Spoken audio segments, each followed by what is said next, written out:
Every one, എല്ലാവർക്കും KS ഇൻസൈറ്റ്സിൻ്റെ ഒരു പുതിയ വീഡിയോയിലേക്ക് സ്വാഗതം. നമ്മൾ നമ്മുടെ രാജ്യത്തിൻ്റെ വിവിധ പ്രത്യേകതകളെക്കുറിച്ചാണ് പഠിച്ചു വരുന്നത്.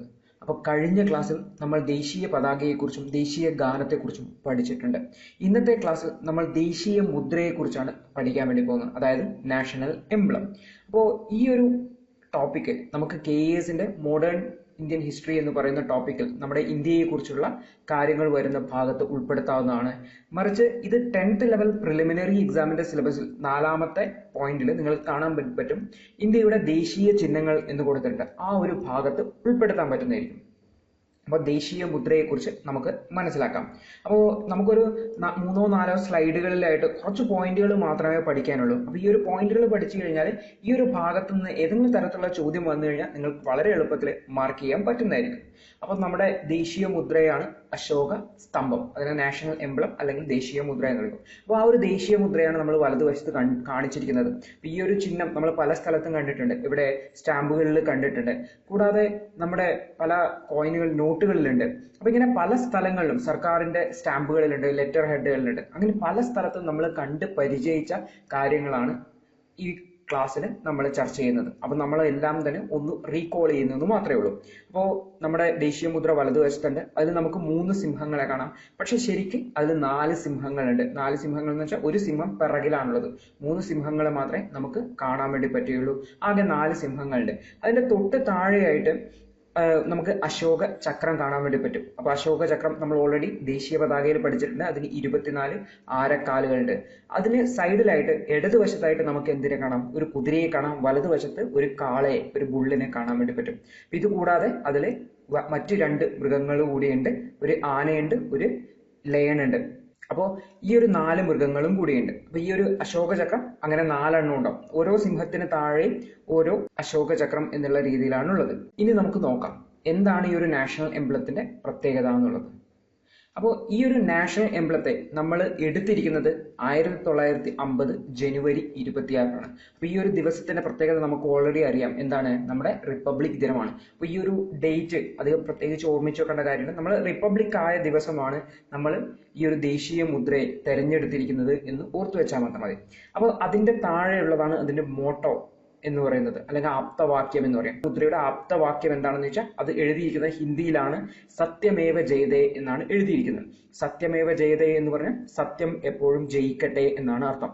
അതായത് സത്യമേ ജയിക്കൂ, അല്ലെങ്കിൽ സത്യം എപ്പോഴും ജയിക്കും എന്ന് നമുക്ക് പറയാം. അപ്പൊ അതിന്റെ ഇംഗ്ലീഷ് വാക്യം എന്ന് ട്രൂത്ത് അലോൺ ട്രിംസ്, സത്യം എപ്പോഴും വിജയിക്കും എന്നാണ്. സത്യമേവ ജയതേ എന്ന് നമുക്ക് പറയാം. അപ്പൊ അത് എഴുതിയിരിക്കുന്ന ഹിന്ദിയിലാണെന്നറിയാം. അത് ഏത് സ്ക്രിപ്റ്റ് ആണെന്ന് ചോദിക്കും. അതായത് സ്ക്രിപ്റ്റ് എന്ന് പറഞ്ഞു കഴിഞ്ഞാൽ നമുക്കൊരു ഭാഷ എഴുതുന്നതിന് പല സ്റ്റൈലുണ്ട്. അപ്പൊ ഇത് ദേവനാഗരി സ്ക്രിപ്റ്റ് ആണെന്ന് ഓർത്തു വെക്കണം. ഏതാണ്? ദേവനാഗരി സ്ക്രിപ്റ്റ്, ദേവനാഗരി.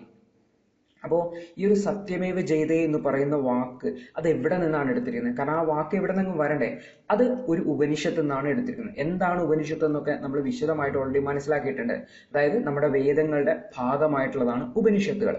അപ്പോൾ മുണ്ഡക ഉപനിഷത്ത് എന്ന് പറയുന്ന ഒരു ഉപനിഷത്തിൽ നിന്നാണ് ഈ ഒരു സത്യമേവ ജയതേ എന്ന് പറയുന്ന വാക്യം എടുത്തിട്ടുള്ളത്. അപ്പൊ നമ്മൾ ഇതുവരെ 4 കാര്യങ്ങൾ പഠിച്ചു. എന്തൊക്കെയാണ് 4 കാര്യങ്ങൾ?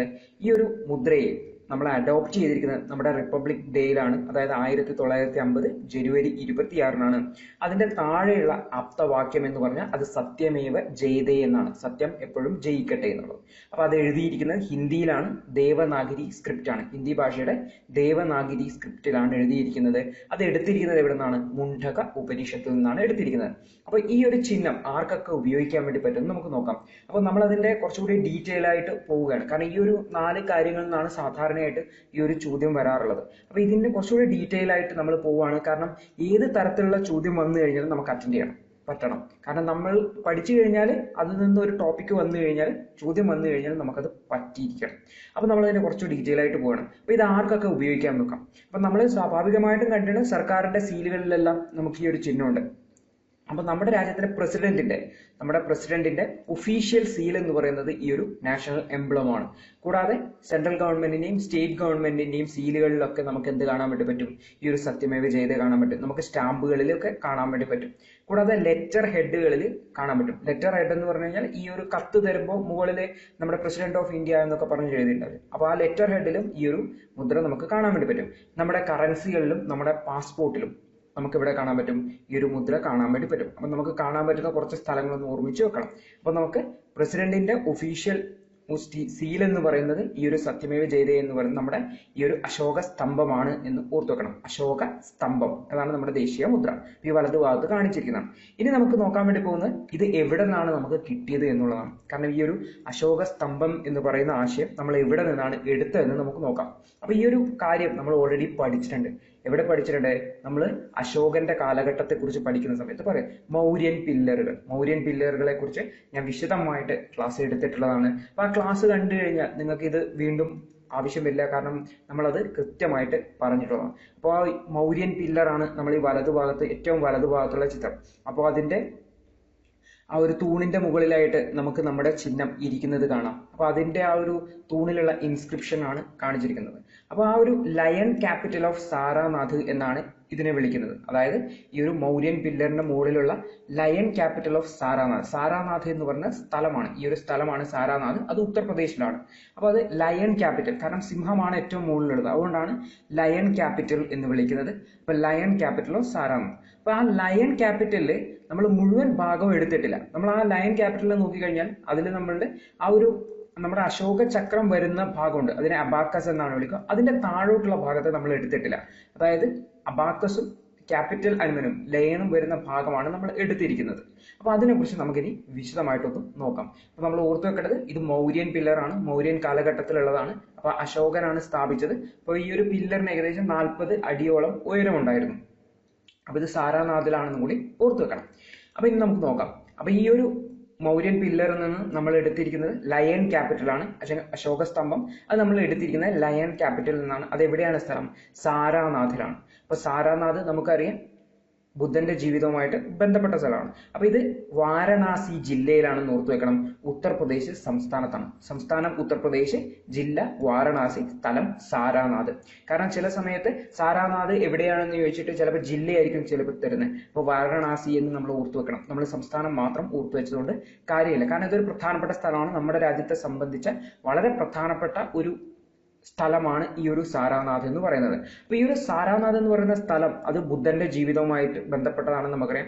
ബുദ്ധൻ ആദ്യമായിട്ട് അദ്ദേഹത്തിന്റെ അറിവുകൾ പകർന്നു കൊടുത്ത സ്ഥലമാണ് സാരാനാഥ്. അപ്പൊ ഇതിനെ ധർമ്മചക്ര പ്രവർത്തന അല്ലെങ്കിൽ ഫസ്റ്റ് സെറിമൺ എന്നാണ് വിളിക്കുന്നത്. ഇതൊക്കെ നമ്മൾ മൗര്യൻ പില്ലറിന്റെ ക്ലാസ്സിൽ പഠിച്ചിട്ടുള്ളതാണ്. അപ്പൊ ജസ്റ്റ് ഓർത്തു വെച്ചാൽ മതി. അതായത് ഈ ഒരു നമ്മുടെ ദേശീയ മുദ്രയെ കുറിച്ച് പഠിക്കുന്ന സമയത്ത് നമ്മൾ ജസ്റ്റ് ഓർത്തു വെച്ചാൽ മതി. ഈ സാരാനാഥ് ബുദ്ധന്റെ ജീവിതവുമായിട്ട്, ശ്രീബുദ്ധന്റെ ജീവിതവുമായിട്ട് ബന്ധപ്പെട്ട സ്ഥലമാണ്. അദ്ദേഹം ആദ്യമായിട്ട് അദ്ദേഹത്തിന്റെ അറിവുകൾ പകർന്നു കൊടുത്ത സ്ഥലമാണ്. ഈ ഒരു സാരാനാഥ്. അതിന്റെ ഓർമ്മയ്ക്കായിട്ടാണ് ഈ ഒരു ക്യാപിറ്റൽ അവിടെ അശോകൻ ഏകദേശം 250 BC-യോടെയാണ്.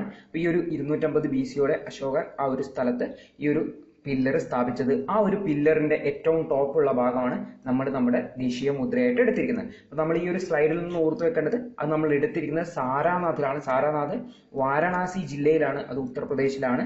ഉത്തർപ്രദേശിലെ വാരണാസിയിലെ സാരാനാഥിൽ വെച്ചാണ്. ഇപ്പൊ എടുത്തിരിക്കുന്നത് ലയൺ ക്യാപിറ്റലിൽ നിന്നാണ്. അത് ബുദ്ധന്റെ ജീവിതവുമായി ബന്ധപ്പെട്ടതാണ്. സ്ഥാപിച്ചതാരാണ്? അശോക ചക്രവർത്തിയാണ്. അപ്പോൾ അശോക ചക്രവർത്തിയെ കുറിച്ച് നമ്മൾ ഓർത്തു വെക്കണം. ഇനി നമ്മൾ ഈ ഒരു അശോക സ്തംഭത്തെ നമുക്കൊന്ന് വിശദമായിട്ടൊന്ന് പരിശോധിച്ച് നോക്കാം. അപ്പൊ അതിൽ നമ്മൾ മുകളിലുള്ള ഭാഗത്തിനെ, അതായത് നമ്മുടെ 3-4 സിംഹങ്ങളുള്ള ഭാഗത്തിനെ നമ്മൾ എന്ത് പറയും? അതിന്റെ ക്യാപിറ്റൽ പോർഷൻ എന്നാണ് പറയുന്നത്. അപ്പൊ അതിന്റെ താഴെയായിട്ടുള്ള ഭാഗത്തെയാണ് നമ്മൾ അബാക്കസ് എന്ന് വിളിക്കുന്നത്. അപ്പൊ അതിൽ നോക്കിക്കഴിഞ്ഞാൽ നമുക്ക് 4 മൃഗങ്ങളെ കാണാൻ വേണ്ടി പറ്റും. അതായത് ബുള്ള്, അതായത് കാളയുണ്ട്, ഹോഴ്സ് ഉണ്ട്, എലിഫന്റും ലയണും അതിന്റെ പിറകുവശത്തുണ്ട്. അപ്പൊ പിറകുവശത്തുള്ള 4 മൃഗം. അപ്പൊ ഈ 4 മൃഗങ്ങളുടെ പേര് നമ്മൾ ഓർത്തു വെക്കണം. നമ്മുടെ അശോക സ്തംഭത്തിലുള്ള മൃഗങ്ങളുടെ പേര് എന്ന് പറഞ്ഞു കഴിഞ്ഞാൽ ഒന്ന് കാളയാണ്, ഒന്ന് കുതിരയാണ്, ഒന്ന് ആനയാണ്, 4-മത്തത് ലയണാണെന്ന് ഓർത്തു വെക്കണം. അപ്പൊ അതില് നമ്മുടെ അശോക ചക്രം, നമ്മുടെ ദേശീയ പതാകയിലേക്ക് അശോക ചക്രം എടുത്തിരിക്കുന്നത് ഈ ഒരു അശോക സ്തംഭത്തിൽ നിന്നാണ്, അല്ലെങ്കിൽ നമ്മുടെ ദേശീയ മുദ്രയിൽ നിന്നാണ് ഓർത്തു വെക്കണം. അപ്പൊ അതിനെ ധർമ്മചക്ര എന്ന് വിളിക്കുന്നത്. അതിന് 24 ആരക്കാലുകൾ ഉണ്ടെന്ന് നമ്മൾ ഓൾറെഡി പഠിച്ചിട്ടുണ്ട്. അപ്പൊ ഈ 4 മൃഗങ്ങളുടെ പേര് ഓർത്തു വെക്കുന്നതിന് വേണ്ടി നമുക്കൊരു എളുപ്പ വഴിയുണ്ട്. BHEL എന്ന് ഓർത്തു വെച്ചാൽ മതി. അതായത് BHEL എന്ന് പറഞ്ഞു കഴിഞ്ഞാൽ നമ്മുടെ ഒരു പൊതുമേഖലാ സ്ഥാപനമാണ്. ബെൽ എന്ന് വിളിക്കും BHEL, ബെൽ എന്ന് വിളിക്കും BHEL. അപ്പോൾ BHEL ആ ഒരു ക്രമത്തിൽ തന്നെയാണ് മൃഗങ്ങളുള്ളത്. അപ്പോൾ ഏറ്റവും വലതുവശത്ത് നമുക്ക് ബുള്ളെന്ന് കാണാം. വലതുവശത്ത് ബുള്ളുണ്ട്, അതിന്റെ തൊട്ട് ഇടതുവശത്തായിട്ട് ഒരു ഹോഴ്സ് ഉണ്ട്. ഹോഴ്സിന്റെ തൊട്ടപ്പുറത്ത് കുതിരയുണ്ട്, കുതിരക്ക് തൊട്ടപ്പുറത്ത് എലിഫന്റ് ഉണ്ട് അല്ലെങ്കിൽ ആനയുണ്ട്. അതിന്റെ അപ്പുറത്തായിട്ട് ആരുണ്ട്? ലയൺ ഉണ്ട് അല്ലെങ്കിൽ സിംഹമുണ്ട്. അപ്പോൾ ഈ ഒരു 4 മൃഗങ്ങളുടെ പേര് ഓർത്തു വെക്കണം. ഏതൊക്കെ മൃഗങ്ങളാണ് ഉള്ളതെന്ന് ഓർത്തു വെക്കണം. ബുള്ള്, ഹോഴ്സ്, എലിഫന്റ്, ലയൺ, അല്ലെങ്കിൽ കാള, കുതിര, ആന, പിന്നെ സിംഹം. അപ്പൊ ധർമ്മചക്ര അല്ലെങ്കിൽ നമ്മുടെ 24 ആരക്കാലുകളിലെ അശോക ചക്രം നമ്മൾ എടുത്തിരിക്കുന്ന അശോക സ്തംഭത്തിൽ നിന്നാണ്. അപ്പൊ ഇത്രയും കാര്യങ്ങൾ നമ്മൾ ഈ ഒരു ദേശീയ മുദ്രയെ കുറിച്ച് ഓർത്തു വെച്ച് കഴിഞ്ഞാൽ നമുക്ക് ഈ ഒരു ഭാഗത്ത് നിന്ന് ദേശീയ മുദ്രയെ കുറിച്ച് ഏത് ചോദ്യം വന്നാലും ഉത്തരം എഴുതാൻ വേണ്ടി പറ്റും. അപ്പൊ നിങ്ങൾ എപ്പോഴും ഓർത്തു വെക്കേണ്ടത്, ഇത് അഡോപ്റ്റ് ചെയ്തിരിക്കുന്നത്, നമ്മൾ ദേശീയ മുദ്രയായിട്ട് തിരഞ്ഞെടുത്തിരിക്കുന്നത് നമ്മുടെ റിപ്പബ്ലിക് ഡേയിൽ തന്നെയാണ്, 1950 ജനുവരി 26-ന്. അതിന്റെ താഴെയുള്ള ആപ്തവാക്യം എന്ന് പറഞ്ഞാൽ സത്യമേവ ജയതയാണ്, ട്രൂത്ത് അലോൺ ട്രിംഫ്, അല്ലെങ്കിൽ സത്യം എപ്പോഴും ജയിക്കും എന്നുള്ളത്. അപ്പൊ അത് എഴുതിയിരിക്കുന്നത് ഹിന്ദിയിലെ ദേവനാഗിരി സ്ക്രിപ്റ്റ് ആണ്. ഏത് ഭാഷയാണെന്ന് ചോദിച്ചാൽ ഹിന്ദി, ഏത് സ്ക്രിപ്റ്റ് ആണെന്ന് ചോദിച്ചാൽ ദേവനാഗിരി സ്ക്രിപ്റ്റ്. അത് എവിടെ നിന്നാണ് നമ്മൾ എടുത്തിരിക്കുന്നത് വെച്ചാൽ മുണ്ടക ഉപനിഷത്തിൽ നിന്നാണെന്ന് ഓർത്തു വെക്കണം. അപ്പൊ ഇത് നമ്മുടെ പ്രസിഡന്റിന്റെ ഒഫീഷ്യൽ സീലാണ്. കൂടാതെ ഗവൺമെന്റിന്റെ ഓഫീസുകളിലൊക്കെ ഇത് ഉപയോഗിക്കുന്നുണ്ട്. നമ്മുടെ കറൻസി നോട്ടിലുണ്ട്, പിന്നെ പാസ്പോർട്ടിലുണ്ട്. അപ്പൊ ഇത് എടുത്തിരിക്കുന്നത് മൗര്യൻ പില്ലേഴ്സിൽ നിന്നാണ്. എവിടെ നിന്നാണ് എടുത്തിരിക്കുന്നത്? അത് സാരാനാഥിൽ നിന്നാണ്. സാരാനാഥ് എവിടെയാണ്? വാരണാസിയിലാണ്, ഉത്തർപ്രദേശിലാണ്. അപ്പൊ അത് ബുദ്ധന്റെ ജീവിതവുമായി ബന്ധപ്പെട്ടിട്ടുള്ളതാണ്. അപ്പൊ ധർമ്മചക്ര പ്രവർത്തന അല്ലെങ്കിൽ ബുദ്ധന്റെ ഫസ്റ്റ് സെറിമൺ, ആദ്യത്തെ ടീച്ചിങ് നടന്ന സ്ഥലമാണ് സാരാനാഥ്. പിന്നെ ഇത് നിർമ്മിച്ചിരിക്കുന്നത് അശോക ചക്രവർത്തിയാണ്, ഏകദേശം 250 BC-യോട് അടുത്ത്. അപ്പോൾ നമ്മുടെ ഈ ഒരു അശോക സ്തംഭത്തില് 4 മൃഗങ്ങളെ കാണാൻ വേണ്ടി പറ്റും. ഒന്ന് കുതിരയാണ്, രണ്ടാമത്തേത് കാളയാണ്, മൂന്നാമത്തേത് ആനയാണ്, നാലാമത്തേത് ലയണാണ്. അപ്പോൾ ലയൺ ഉണ്ട്, അങ്ങോട്ട് ധർമ്മചക്ര എന്ന് പറയുന്നതുണ്ട്. അതായത് 24 ആരക്കാലുകളിലെ നമ്മുടെ അശോക ചക്രം എടുത്തിരിക്കുന്നതും ഈ ഒരു മൗര്യൻ പില്ലറിൽ നിന്ന് തന്നെയാണ്. ഓർത്തു വെച്ചാൽ മതി. ഇത്രയും കാര്യങ്ങൾ വന്നു കഴിഞ്ഞാൽ നമുക്ക് ദേശീയ മുദ്രയെ കുറിച്ച് അല്ലെങ്കിൽ അശോക സ്തംഭത്തിനെ കുറിച്ച് ഒരു ചോദ്യം വന്നു കഴിഞ്ഞാൽ നിങ്ങൾക്ക് തീർച്ചയായിട്ടും അറ്റൻഡ് ചെയ്യാൻ പറ്റുന്നതായിരിക്കും. അപ്പൊ ഞാൻ ഈ ഒരു ക്ലാസ് ഇവിടെ വൈൻഡപ്പ് ചെയ്യുകയാണ്. അപ്പൊ ഈ ഒരു ക്ലാസ്സിൽ നിന്നും നിങ്ങൾ അത്യാവശ്യം വേണ്ട പോയിന്റുകളെല്ലാം നോട്ട് ചെയ്തിട്ടുണ്ടാവുന്ന ഇരിക്കുന്നു. ഈ ഒരു നോട്ട് ചെയ്ത പോയിന്റുകൾ സ്ഥിരമായിട്ട് വായിക്കുക, എപ്പോഴും ഓർത്തിരിക്കുക, പഠിക്കുക. അപ്പൊ ഈ ഒരു ഭാഗത്ത് നിന്ന് ഏതെങ്കിലും ഒരു ചോദ്യം നിങ്ങളുടെ PSC പരീക്ഷയ്ക്ക് വന്നു കഴിഞ്ഞാൽ നിങ്ങൾക്ക് തീർച്ചയായിട്ടും അറ്റൻഡ് ചെയ്യാൻ പറ്റുന്നതായിരിക്കും. അപ്പൊ നമുക്ക് അടുത്തൊരു ടോപ്പിക്കുമായിട്ട് അടുത്ത ക്ലാസ്സിൽ കാണാം. അതുവരെ good bye, all the best.